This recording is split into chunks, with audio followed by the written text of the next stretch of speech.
Voici bientôt plus de 2 mois que la pandémie du coronavirus a pris pied en Côte d'Ivoire. À l'image des dispositions prises partout dans le monde, la machine sociale, économique et politique a été mise aux arrêts forcés. Comme dans les animaux malades de la peste de La Fontaine, plus d'amour, partant plus de joie. Gare à vous si vous êtes soupçonné. Or, le virus se propage à une vitesse grand V, d'où l'avènement des mesures barrières, le lavage des mains, la distanciation physique, la restriction des rencontres à plus de 50 personnes, la fermeture de tout lieu recevant du public dans une économie dominée par l'informel. Les dégâts sont multidimensionnels. Aujourd'hui, nous avons décidé de parler de notre rapport au travail. Auditrices, auditeurs, bonjour. Notre invité pour la circonstance, Monsieur Sidibé Mamadou. L'entretien. Docteur, présentez-vous. Oui, bonjour, Noël. Je suis professeur Sidibé, expert en système de rémunération. Donc, système de rémunération, il faut comprendre tout ce qui concerne la rémunération, c'est-à-dire les salaires, le droit social, la fiscalité, le droit, en tout cas, tout ce qui entoure la paye, tout ce qui entoure le salaire, tout ce qui entoure notre système de rémunération dans le cadre de la Côte d'Ivoire et même au niveau de l'UEMOA. Si on veut résumer tout ceci, on pourrait dire que vous avez toute la culture pour nous parler du travail, de sa nature et des conséquences de ce travail-là dans la situation que nous vivons. Bien sûr. Alors dites-nous, c'est quoi le travail ? Le travailleur ou le travail ? Parce que, le travail, oui. Le travailleur. Dans un premier temps, le travail, c'est une activité menée par une tierce personne. Ça peut être une personne physique ou une personne morale qui mène une activité. Donc, on peut parler de travail. Alors, donc, parlant des travailleurs, on peut se référer au Code du travail. L'article 2, alinéa 1 du Code du travail dit que tu es considéré comme travailleur ou bien salarié, quel que soit ton sexe, ta race et ta nationalité. Toute personne physique qui s'est engagée à mettre son activité professionnelle moyennant rémunération sous la direction et l'autorité d'une autre personne physique ou morale. Cela signifie quoi? M. Sidibé a une compétence et M. Sidibé décide de mettre sa compétence à la disposition de quelqu'un qui détient une activité, comme on l'a dit tout à l'heure, qui a un travail. Et donc, il y a d'abord la prestation. Il y a 3 conditions qui feront de M. Sidibé travailleur, qui va faire de M. Sidibé un salarié. Il y a d'abord la prestation que M. Sidibé va faire pour cette personne physique ou morale, parlant des entreprises. Il y a la rémunération également que M. Sidibé va percevoir et il y a le lien de subordination, c'est très important. Avant d'aller un peu plus loin, dites-nous quel a été le passé de l'Africain, de l'Ivoirien dans la perception du travail. Je pense qu'on peut dire que nous sommes indépendants depuis 1960, sinon l'année 1945 ou 46 par rapport au syndicat des travailleurs que nous connaissons tous, que nous avons tous appris à l'école avec le président Félix Houphouët-Boigny. Alors donc, on peut dire que il y a une évolution, en tout cas il y a une évolution au niveau du travail et au niveau des travailleurs en Côte d'Ivoire. Est-ce que notre rapport au travail a toujours été celui d'aujourd'hui? Non, pas du tout. On évolue en fonction des temps. On pouvait dire qu'avant, en fait, c'était le travail et c'est l'employeur qui fixait votre rémunération. Mais aujourd'hui, avec l'évolution, si nous prenons l'article 8 du nouveau Code du travail, alors le dernier maillon de la fixation aujourd'hui revient aux travailleurs, c'est-à-dire aux salariés. Ça revient aux salariés. Et comment cette évolution s'est faite? Chaque année, quand même, on essaie de voir, ou bien périodiquement, il y a des rencontres. Nous avons participé à plusieurs rencontres au niveau du BIT. Avec les syndicats, nous nous sommes retrouvés au niveau du BIT pour échanger comment notre système de rémunération doit évoluer. Aujourd'hui, il y a le slogan qui dit que le travail décent pour une rémunération décente. C'est-à-dire aujourd'hui, le travailleur doit s'affirmer dans la société. C'est déjà un bon pas au niveau de notre système de rémunération. Voilà, parce qu'avant, ce slogan n'existait pas. On travaille, tout le monde connaît l'histoire un peu du capitalisme. On pouvait travailler et c'était celui qui vous donne le travail, fixait votre rémunération et on devait s'en tenir à cela. Voilà, ceux qui ont lu par exemple Germinal d'Émile Zola, qui a vraiment relaté un peu le système de travail au niveau de l'industrialisation en Europe. Tout près de nous, les bouts de bois de Dieu, oui, de Sambès Ousmane. Et justement. Nous n'allons pas parcourir de façon réel tout ce processus, mais nous allons nous arrêter à notre situation d'aujourd'hui. Oui. Le travailleur dans la situation de la pandémie du coronavirus. Notre structure économique est caractérisée par l'informel, à 85% pour certains spécialistes, moins que ça pour d'autres. Dans une économie caractérisée par cet élément, quels sont les différents types de travailleurs que nous rencontrons? Il faut dire que nous traversons aujourd'hui une crise sanitaire et vraiment, ce n'est pas facile pour des catégories de travailleurs. Il y a déjà combien de catégories? Bien, alors on peut parler, comme nous avons dit tout à l'heure, nous avons ceux qui sont appelés salariés, qui sont également des travailleurs et qui travaillent pour un patron, voilà, où il y a le lien de subordination. Et il y a ceux qui sont des travailleurs indépendants, c'est-à-dire ils ne réclament pas le droit du travail, c'est-à-dire ils n'ont pas de patron, ils sont eux-mêmes leurs patrons, comme on le dit. Et on peut citer ceux qui détiennent aujourd'hui des maquis, des restaurants, en tout cas bon nombre d'entreprises. Donc nous avons deux catégories de travailleurs. Des travailleurs qu'on peut appeler salariés et des travailleurs qui sont des travailleurs indépendants, qui n'ont pas de patron. Donc voici les deux types de travailleurs que nous avons. Nous allons visiter ces deux types de travailleurs. Commençons déjà par visiter les travailleurs salariés. Avec le coronavirus, il s'est trouvé que des travailleurs, on a réduit le temps de travail. Et ça a certainement impacté ou ça a une incidence dans le fonctionnement de l'entreprise. Comment le travailleur doit-il vivre cette situation? Bien. Alors, aujourd'hui, avec la situation que nous vivons par rapport aux travailleurs, par rapport aux salariés, alors, beaucoup d'entreprises ont une baisse d'activité. L'activité baisse parce qu'il y a des mesures qui ont été prises. Alors donc, certaines entreprises arrêtent tôt le travail, donc ça peut réduire le temps de travail aujourd'hui. Parce que le temps de travail est réduit. Est réduit. Ça, c'est un élément. C'est un élément clé, parce qu'on a 8 heures de travail par jour. Alors donc, certaines entreprises même ont décidé que des catégories de travailleurs peuvent rester à la maison pour travailler. C'est ce qui avait été préconisé par le ministre de l'Intic, le travail en ligne, le télétravail. Et il y a ceux qui sont appelés à aller en chômage technique pour ce type de travailleurs. Donc, voici un peu la situation que vivent les travailleurs aujourd'hui, c'est-à-dire les salariés. Alors, au niveau de cette catégorie de travailleurs, il y a une incidence dans l'approche. Si j'avais un salaire régulier d'un certain niveau, aujourd'hui, avec la situation, j'aurai un salaire qui sera conséquent. Est-ce que la situation n'affecte pas la rémunération que je vais avoir à la fin du mois? Bien sûr, on peut classer les employeurs en plusieurs catégories. Certains employeurs ont décidé de maintenir le personnel, il n'y a pas de réduction de salaire, et il y a le télétravail parce que l'entreprise fonctionne normalement. Deuxième catégorie d'employeurs, c'est de réduire le temps de travail, mais qui n'impacte pas également la rémunération des travailleurs. Troisième catégorie d'employeurs, c'est tout simplement décider de réduire l'effectif et donc faire partie des travailleurs en chômage technique. Donc voici les trois situations qui se présentent aujourd'hui au niveau des travailleurs. Face à ces trois situations, qu'est-ce qu'il a comme argument à opposer aux chefs d'entreprise? Alors donc là, on va évoquer le cas du chômage technique parce que ceux qui perçoivent la totalité de leur salaire et qui viennent toujours au travail malgré que le temps de travail est réduit, donc on pourra dire qu'ils n'ont pas de soucis, ils n'ont pas de problème parce qu'ils ont leur salaire. Et il y a également ceux qui se restent à la maison pour faire le télétravail et où il n'y a pas de réduction de rémunération. Alors donc là, nous allons nous attarder sur ceux qui sont en chômage technique. Oui. Parce qu'il y a des employeurs qui ont mis aujourd'hui des travailleurs en chômage technique. Alors comment on devrait s'y prendre? Dans un premier temps, c'est de dire qu'effectivement, le chômage technique est prévu par le Code du travail à son article 16.11.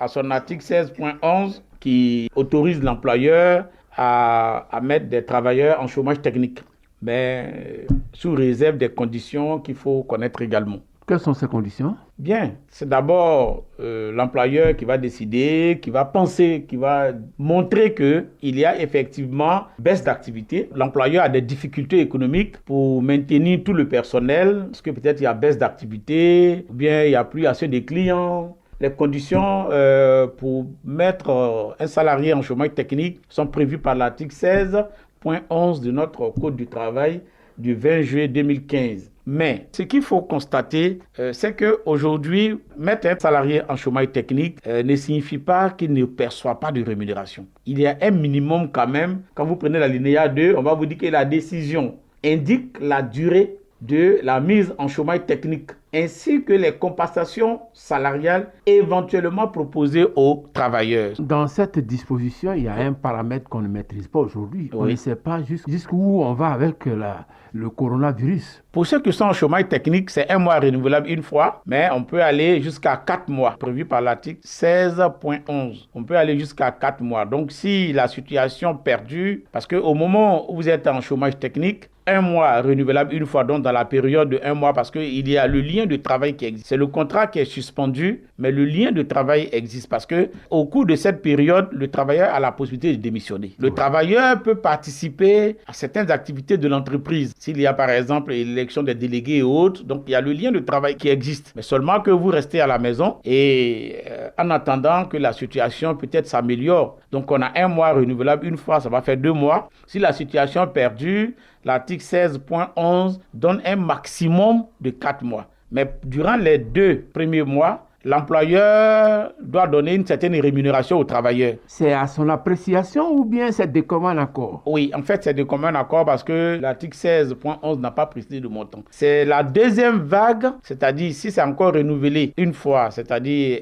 1 mois et puis donc 4 mois, les 2 derniers mois qui suivent, on dit qu'il faut donner au minimum, au moins, 1/3 de son salaire brut. Là, le montant est fixé. Mais les 2 premiers mois, le montant n'est pas fixé. C'est d'un commun accord. Mais on ne peut pas payer quand même moins du SMIC. Voilà, par rapport à un travailleur, on ne va pas dire reste à la maison, je vais te payer 50 000. Le minimum qu'on peut payer, c'est quand même le SMIC. Parce qu'il faut dire que le salaire a un caractère alimentaire. Donc, un travailleur du jour au lendemain qui se réveille et qui n'a plus de rémunération, ben on dit que mais tu peux porter atteinte à sa vie. Parce que là, avec cette situation de crise, il faut pouvoir nourrir la famille, parce que les enfants ne vont plus à l'école. Donc, on peut dire qu'on consomme plus. Parce que là, ils vont prendre le petit déjeuner, ils vont prendre le déjeuner, ils vont prendre le dîner. Donc, on peut dire que les charges vont s'augmenter. Sans oublier les goûters. Justement. Sans oublier également, voilà, papa, on a besoin de ça, on veut acheter ceci. Et puis, la facture d'électricité aussi va s'augmenter parce qu'ils passent tout leur temps à la maison, en train de regarder la télévision. Ils sont dans leur chambre. Pour ceux qui ont des chambres climatisées, pour ceux qui ont des chambres ventilées. Mais ça va, en tout cas, ça va augmenter les charges de la famille. Tant au niveau du quotidien, la nourriture, au niveau de la facture d'eau et au niveau de la facture d'électricité. Donc voilà un peu cette situation pour ceux qui sont appelés à être demain en chômage technique à la volonté de l'employeur. Comment est-ce qu'on pourrait négocier cette situation de sorte à préserver la paix sociale? Ça peut entraîner quand même une crise sociale parce que là, c'est pas du tout facile également pour certaines familles. Voilà, pour des travailleurs qui interviennent. Quand vous allez un peu sur les réseaux sociaux, vous voyez un peu des travailleurs qui font des vidéos. Je suis à la maison, je suis laissé pour compte, mon employeur ne me donne plus rien. Bon, pour les plus chanceux, l'employeur paye un certain pourcentage. Je vais vous payer 70% ou bien 30%. Alors, donc, dit que pour le travailleur, ou bien pour le salarié, la situation est vraiment en tout cas compliquée pour ceux qui sont en chômage technique. Il y a quelque chose à faire? D'abord, l'État. Alors, l'État, ailleurs, dans les pays quand même développés, parce que nous sommes en voie de développement, dans les pays développés, l'État quand même intervient. Mais là, l'État est intervenu à concurrence d'un certain montant, de milliards. Bien. Pour soutenir les entreprises. Bien sûr. Alors, là aussi, c'est vraiment intéressant. Félicitations à l'État. Et vraiment, l'État a beaucoup pensé à ses travailleurs. Mais il faut que l'État essaie également de suivre, voilà, les bénéficiaires de ces fonds qu'on met à la disposition de ces entreprises. Alors, parce que... Comment l'État doit s'y prendre? Bon, l'État a le droit de contrôle de qu'est-ce que vous en faites, parce qu'il ne sert à rien de mettre des travailleurs en chômage technique et puis recevoir un fonds et puis... ne pas satisfaire la demande des travailleurs. Je mets mes travailleurs en chômage technique et ils n'ont aucune rémunération. Ils sont à la maison. Et pendant ce temps, j'ai fait une demande à l'État par rapport à la baisse de mon chiffre d'affaires. Parce que nous avons vu il n'y a pas longtemps à la télévision où des entreprises parlaient de la baisse de leur chiffre d'affaires. Donc l'État, sûrement, va intervenir pour ne pas dire que l'État a déjà dégagé des fonds pour cela. Félicitations, parce que l'État a le droit quand même de soutenir les citoyens et c'est ce que l'État a fait. Mais il faut pouvoir suivre également ces fonds. Voilà, c'est une proposition. Et l'État a des personnes qu'il faut pour suivre cela. Pour des personnes qui ont mis les travailleurs en chômage technique, il faut qu'on revoie également parce que ce n'est pas du tout facile. Nous qui intervenons souvent dans certaines entreprises dans le cadre de ces travailleurs, on nous appelle constamment, voilà, on vient de me mettre en chômage technique, qu'est-ce que je dois faire? Donc, ce n'est pas du tout facile. Là, nous étions sur le chantier de ceux qui sont dans le travail salarié. Oui. Il y a toute une frange qui est dans le travail indépendant. Bien sûr. Là, ça doit pas être du tout facile. Oui, là aussi, bon, je peux dire, c'est un cri du cœur peut-être à leur niveau également. Parce que beaucoup sont aujourd'hui dans cette situation. Est-ce qu'on peut déjà décliner les différents types de travailleurs indépendants? Oui, il y a les artisans, les commerçants, bon, on peut dire aujourd'hui ceux qui détiennent les maquis, en tout cas toute personne qui mène une activité personnelle, mais qui peut avoir des travailleurs également. Oui. On veut parler des patrons d'entreprise. Alors, pas les grandes entreprises, mais alors... Les très petites entreprises. Voilà, justement. Ou bien, comme vous avez évoqué, ceux qui sont plutôt dans le secteur informel. Voilà, les propriétaires aujourd'hui de maquis. Voilà, peut-être qui employaient 2 ou 3 personnes. Justement. Qui les rémunéraient sur la base de ce qu'ils gagnent. Et justement, ils étaient payés par jour pour certains. Il y a les chauffeurs de également, taxi, de Baka. Voilà, les chauffeurs de transport public, taxi, Baka et autres, également qui sont rémunérés par rapport à leurs recettes et qui travaillaient pratiquement la nuit, le jour. Et aujourd'hui... Avec le couvre-feu, il n'y a plus de travail de nuit. Non, il n'y a plus de travail de nuit. Donc baisse des recettes. Bien sûr, il y a également baisse de recettes et donc qui atteint également leur chiffre d'affaires. Et donc, ce n'est pas du tout facile à leur niveau. Et l'État, je pense que l'État sait ce qu'il fait. Donc, l'État va voir également peut-être du côté de ces personnes-là, dans le fonds qui a été dégagé. Je ne maîtrise pas qu'est-ce qu'ils vont mettre. Je pense qu'ils représentent quand même une grande partie aujourd'hui dans notre économie. Comme le disait au niveau du BIT, on n'appelle pas secteur informel, mais plutôt l'économie informelle. Parce que ce sont des personnes également qui participent au développement économique du pays. Ceux qui détiennent les maquis, les restaurants, ceux qui braisent les poissons, ceux qui font également du poulet braisé au bord des routes à partir d'une certaine heure, qui viennent s'installer à partir de 19h ou bien 20h, mais aujourd'hui, peut-être qu'ils doivent rentrer à 21h, et qui a une famille à nourrir, qui a également une maison à payer. Bon, je pense que l'État, en tout cas, a pris des mesures également par rapport au loyer haut, donc tout le monde sait. Ce que nous devons retenir, c'est que cette pandémie va modifier complètement nos rapports avec le travailleur, mais nos rapports avec l'économie. Oui, ça, c'est un peu dit, c'est le côté positif, hein, parce que je pense qu'après cette crise, que le Seigneur fasse que nous puissions traverser cette crise avec moins de décès. Après cette crise, je pense qu'elle va booster beaucoup de choses dans le comportement aujourd'hui des travailleurs. Parce que... Essayons d'y aller de façon pédagogique. Oui. Ça va booster beaucoup chez les travailleurs. Oui. Qu'est-ce que vous y mettez? Le travailleur comprendra aujourd'hui que l'économie est d'une importance capitale. Je suis en chômage technique, je peux vivre avec quoi? C'est que j'ai mis de côté. Or, aujourd'hui, il y a des travailleurs qui ne vivaient que chaque mois. On vivait au jour le jour. Voilà. Même si on a un salaire de 10 000, on peut s'efforcer à mettre quelque chose de côté au cas où. Donc il faut qu'on apprenne à économiser. Il faut qu'on apprenne à économiser. À épargner. À épargner, très bien. Mais on n'épargne que quand on en a suffisamment, n'est-ce pas? Bon, Est-ce que c'est un principe?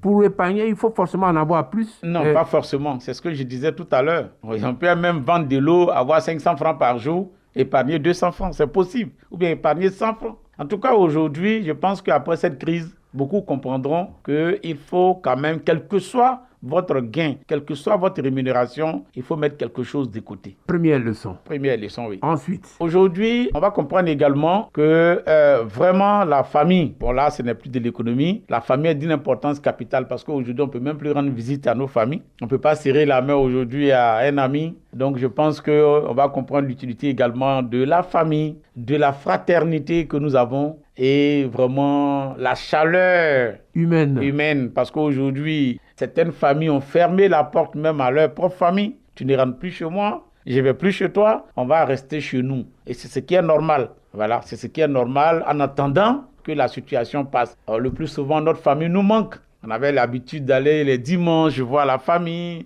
les week-ends voir des amis. Mais aujourd'hui, nous sommes tous à la maison. Et c'est de bonne guerre Voilà, il faut le faire, c'est une situation. Il faut rester à la maison, il faut vraiment rester à la maison pour freiner la propagation, comme le disent les spécialistes. Freiner la propagation, comme le disent les spécialistes, et donc nous devons reconsidérer notre approche des choses, nous devons être économes. Oui. On doit apprendre à épargner. Oui. Vous qui êtes un spécialiste de la question, quelle autre démarche devons-nous mettre en pratique? On peut investir également. Voilà. On peut épargner. Si vous en avez suffisamment, vous pouvez investir. Parce qu'aujourd'hui, si vous avez investi, par exemple, dans le transport, même aujourd'hui, si vous êtes chômage technique, vous avez quand même peut-être ce véhicule qui roule, qui peut vous apporter quelque chose par jour. Mais vous remarquez que le véhicule ne roule pas non plus. Oui. Bon, enfin, il roule, mais avec une recette réduite. C'est mieux que rien. Voilà, c'est mieux que rien. Je n'ai pas pu épargner, je n'ai pas pu investir. Donc, si j'avais pu investir, peut-être que mon épargne, j'ai pu pour acheter un euro, comme on le dit, et le euro peut-être me rapportait 10 000 francs par jour aujourd'hui. J'ai dit du n'importe quoi, 5 000 francs, mais c'est pas rien. C'est quand même quelque chose que j'ai au quotidien parce que je viens d'investir une partie de mon salaire, une partie de ma rémunération, même en tant que travailleur indépendant. Parce que le travailleur indépendant a une rémunération. Mais la définition de cette rémunération n'est pas la même chose que la rémunération d'un travailleur. La rémunération d'un travailleur indépendant... D'un salarié. D'un salarié, voilà. La rémunération d'un travailleur indépendant, c'est son bénéfice. Il a son chiffre d'affaires ou bien il a ses produits, il enlève ses charges, la différence c'est à lui. Donc ça, c'est sa rémunération. Le travailleur, sa rémunération, c'est son salaire. Voilà, c'est le salaire que le patron lui donne. Donc voici, dans tous les cas, ces deux types de travailleurs salariés et les travailleurs indépendants ont leur rémunération. Il faut épargner. Aujourd'hui, ça, nous sommes en train de le constater. Parce que là, comment je vais vivre si mon activité aujourd'hui ne fonctionne pas? Je tenais un maquis et j'avais une rémunération par rapport au fait que je suis le patron. Mais je n'avais rien mis de côté. Certes, je peux être le patron, mais je peux travailler également dans le maquis. Donc, j'ai une petite rémunération à partir de ce maquis. Vous êtes le patron, vous êtes le propriétaire. Le propriétaire du maquis emploie deux ou trois personnes. Voilà, c'est ça. Ceux-là aussi sont désormais oui, ça c'est la catégorie des salariés. Oui. Aujourd'hui, ils sont sans rémunération. Ils sont sans rémunération. Voilà, donc s'ils n'avaient pas mis quelque chose de côté, je me pose la question comment il va vivre. Parce que là, ce n'est pas le propriétaire du maquis où c'est fermé, parce que là, c'est fermé. Je ne peux pas te donner une rémunération puisque moi-même, je n'en ai même pas. Voilà. Conséquence, il faut épargner. Oui. Il faut investir. Il faut épargner, il faut investir. Une autre possibilité? Chacun peut aujourd'hui analyser sa situation et se dire demain, je sais ce que je ferai désormais avec mon salaire. Parce que là, il faut pouvoir dépenser moins. Et puis, également, penser à sa famille, c'est très important. Parce qu'il y a certaines personnes, en tout cas, qu'on peut dire qu'on les appelle les dépensiers ou bien voilà, des dépensières. Ils sont constamment en train de dépenser ce qu'ils gagnent. Ça va impacter leur comportement, je pense, après tout cela. Nous aurons désormais, à la faveur de la crise, oui. Ce sont les éléments positifs, à la faveur de la crise, nous aurons un meilleur rapport avec les moyens que nous avons. Bien sûr. L'État même, à son niveau également, il y a des spécialistes quand même au niveau de l'État, Et donc, aujourd'hui, c'est vraiment difficile parce que on peut dire que ça surprend tout le monde. L'économie mondiale a pris un coup. Alors donc, je pense que, pas seulement dans notre cas, la Côte d'Ivoire, mais je pense qu'on va repenser désormais l'économie mondiale. Repenser l'économie mondiale, c'est un mot un peu trop fort. On va remettre en cause la mondialisation? Non, pas du tout. Pas du tout. Peut-être on va orienter autrement l'économie. Voilà, les spécialistes en économie pourront avoir peut-être les mots qu'il faut. Voilà, et donc je pense qu'on peut revoir autrement l'économie. C'est-à-dire, si aujourd'hui, moi, je suis dans un pays développé, je peux dire, mais si j'achetais des actions aujourd'hui, mais demain, ça peut m'être profitable. Voilà, comme le dit, on a dit tout à l'heure au niveau des travailleurs, on peut épargner. Alors, si on revient aux travailleurs, oui. Il faut aussi certainement qu'on revoie nos rapports avec le travail. Oui. C'est-à-dire, il va falloir être beaucoup plus efficace dans le travail. Je pense qu'il revient à l'employeur. L'employeur, quand même, a mis des mécanismes en place pour ses travailleurs, pour jauger l'efficacité de tout travailleur. Voilà. Et donc, est-ce que ça ne doit pas amener le travailleur et l'employeur à mieux organiser leur rapport? Parce qu'on se rend compte qu'on est embarqué sur le même bateau. Oui. Et que notre vie, notre survie dépend de la contribution des uns et des autres. Oui. Dans ce contexte-là, est-ce qu'on ne doit pas améliorer la nature de nos rapports? Je pense que même pas crise, c'est pas à cause Mais la crise est dans. Voilà, mais parce que la crise nous a fait prendre conscience d'un fait. Justement, c'est-à-dire l'employeur et l'employé doivent constamment chercher à améliorer leurs relations. Mais aujourd'hui, comme vous venez de le dire, je pense qu'avec la crise sanitaire, ça va encore plus donner l'efficacité à cette procédure de comment améliorer nos relations. Parce que là, aujourd'hui, l'employeur est embarqué dans le même bateau que le travailleur. Aujourd'hui, au niveau de l'employeur, il y a baisse d'activité, il y a baisse de chiffre d'affaires. Le travailleur, aujourd'hui, qui est payé par rapport à son travail fait, l'employeur, aujourd'hui, réduit son effectif en envoyant une partie des travailleurs en chômage technique. Et donc, il faut dire également qu'après cette crise, il y aura forcément un souci au niveau de ces travailleurs parce qu'il faut dire qu'un salarié qui est en chômage technique, ça va avoir un impact sur son ancienneté, ça va avoir également un impact sur le calcul de ses congés, donc évidemment un impact sur l'économie. Un impact sur ses congés, explique-nous. Oui, parce que comme le contrat a été suspendu, on peut aller en congé après 12 mois de travail effectif. Et donc aujourd'hui, avec la suspension de son contrat de travail, le lien de travail est là, mais il n'y a pas de présence. Donc du coup, les 2 mois au niveau de ces travailleurs, ce sera un mois non travaillé. Et donc, on ne va pas prendre en compte dans le calcul de son ancienneté. Et ensuite, dans le calcul de ses congés également, lorsque nous voulons prendre le salaire global des 12 derniers mois, alors donc on aura 2 mois où il n'aura pas travaillé. Donc vous voyez un peu l'impact. Et donc les travailleurs qui vont partir à la retraite, il faut dire également que cette année, si tu es en chômage technique, ce ne sera pas une année favorable parce que pour le calcul de la pension, la CNPS retient les 15 meilleurs mois, enfin les 15 meilleures années de cotisation. Oui. Et donc si cette année, vous n'avez pas eu 2 mois de salaire ou bien 3 mois, voire 4 mois de salaire, donc il est clair que cette année ne sera pas une bonne année pour toi par rapport à ta pension de retraite. Donc il y a tous ces aspects-là qu'il faut prendre en compte dans cette situation de crise sanitaire. Il faut vraiment prendre en compte toute cette situation. Peut-être qu'après, l'employeur et l'employé pourront trouver des éléments pour dire non, bon, comme c'était une situation exceptionnelle, alors donc...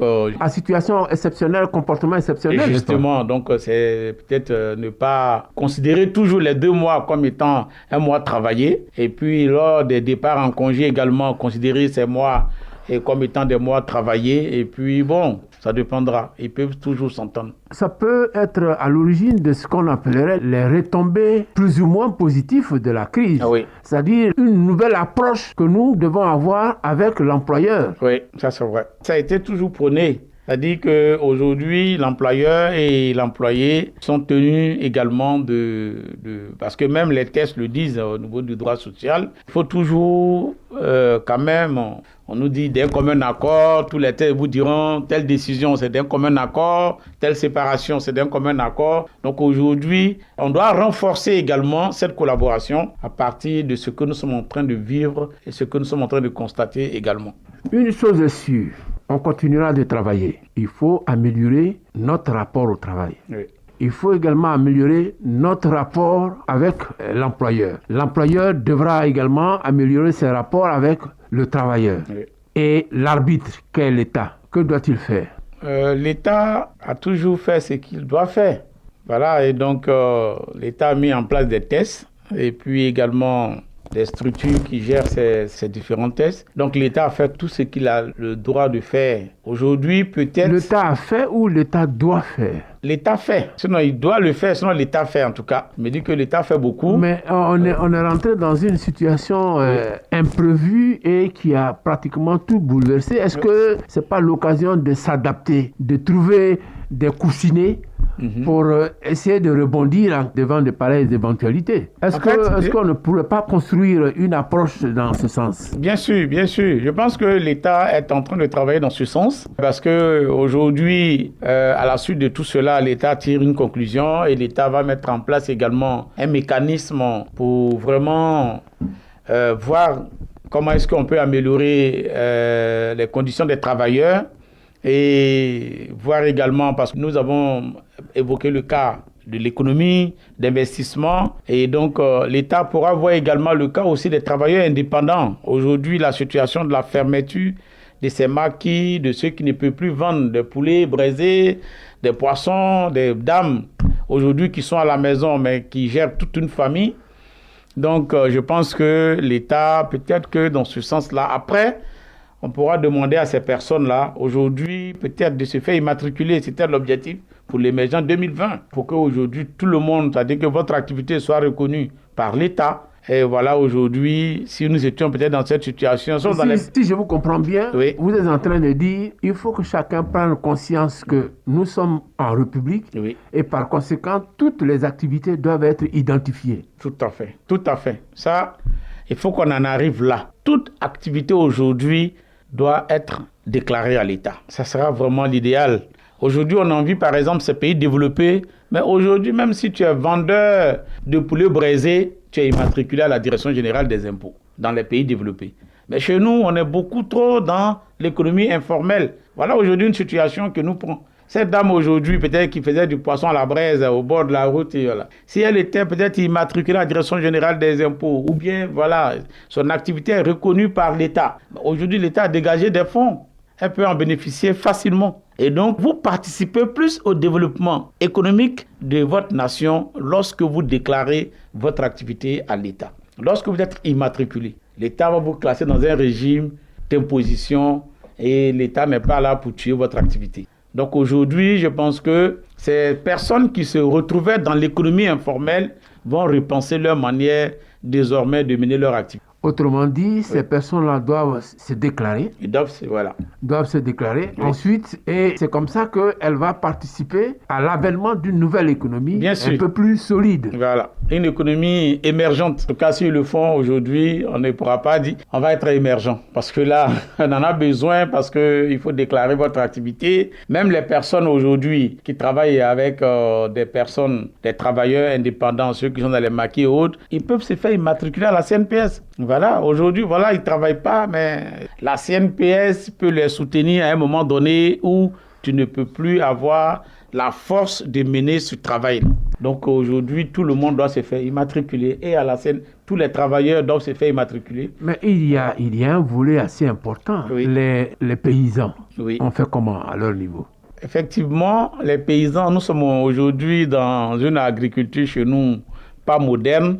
Sinon, dans les pays développés, vous avez également même les paysans qui sont immatriculés, qui vont à la retraite, qui ont leur pension de retraite. Chez nous, notre agriculture est un peu encore côté... Dans l'informel, dans l'économie informelle. Oui, justement, c'est beaucoup artisanal aujourd'hui parce que notre travail est beaucoup manuel. Voilà, tu arrives chez moi à Milignan, tout le monde travaille dans les champs, ils se réveillent le matin, ils vont au champ. Et donc, mais s'il ne faut pas repenser, par exemple, je produis des ignames, ça peut être aussi à l'origine de mon immatriculation au niveau des impôts. Oui, bien sûr, je veux dire que... quelle que soit l'activité que j'exerce, je devrais en principe me faire immatriculer. Voilà, on doit se faire immatriculer, quelle que soit l'activité que vous menez. Ils sont classés dans le secteur agricole, donc ils doivent se faire immatriculer. Mais aujourd'hui, le paysan qui est au village, qui est dans son campement, qui se réveille pour aller, on va lui dire, mais non, il faut te faire immatriculer. Mais il va dire, mais tu parles de quoi? Parce que là, il ne sait vraiment pas de quoi il s'agit. Voilà. C'est pas du tout facile. Nous sommes en voie de développement. Voilà, et donc... Et comme on le dit, à quelque chose, le malheur est bon. Ouais. Je pense que ce malheur-là doit nous emmener à repenser tout notre système. Oui, ça, je pense que l'État y pense beaucoup. Voilà, l'État des spécialistes quand même qui sont à la tâche dans ce sens-là. On commencerait par où? D'abord par les travailleurs. Voilà, les travailleurs, et puis améliorer le travail entre l'employeur et l'employé. Non, le rapport entre... Voilà, le rapport. Et puis ensuite, les travailleurs indépendants, les amener à quitter l'informel, à réduire considérablement l'activité informelle, se faire immatriculer, les inciter à se faire immatriculer. Et aujourd'hui également, voir quelle est l'aide qu'on peut apporter si éventuellement, vraiment, nous ne le souhaitons plus, qu'une telle crise également vienne frapper notre pays et que, voilà, quel sera notre comportement vis-à-vis de ces personnes. Non, si on a pris un envol assez sérieux, je Oui. pense que le reste, le développement va arriver à Bien grands sûr, pas. voilà, bien sûr. Si aujourd'hui toute activité est déclarée à l'État, mais ne serait-ce que participer à hauteur de 500 francs que je donne à l'État aujourd'hui pour le développement, ben voilà. Imaginez le nombre de personnes dans l'informel. Ça rendrait fort l'État Ah oui, bien en sûr. termes de ressources. Bien sûr, bien sûr. Nous avons beaucoup de niches fiscales aujourd'hui parce que les chauffeurs de taxi qui ont une rémunération, mais il n'y a pas d'impôt sur rémunération. On a en tout cas beaucoup de secteurs d'activité aujourd'hui qui sont. Donc je pense que au sortir de tout cela, l'État vraiment va chercher comment booster notre économie à travers tout ce que nous sommes en train de constater. Et même aussi les acteurs de notre économie qui sont les travailleurs, c'est-à-dire les salariés, et les travailleurs indépendants, chacun aujourd'hui va tirer une conclusion de tout ce qu'il fait pour son pays et voilà. Leçon de choses, revisitons nos comportements Oui. de tous les jours et nous allons certainement apporter beaucoup à notre République, à notre économie. On en a besoin. Sidibé Mamadou, merci. La marche de l'économie. Aujourd'hui, nous avons parlé du travail, de la nature du travail et de la situation du travail dans cette crise sanitaire que nous connaissons et ses impacts. Nous pensons que au sortir de cette crise, on doit avoir un nouveau travailleur pour une nouvelle économie.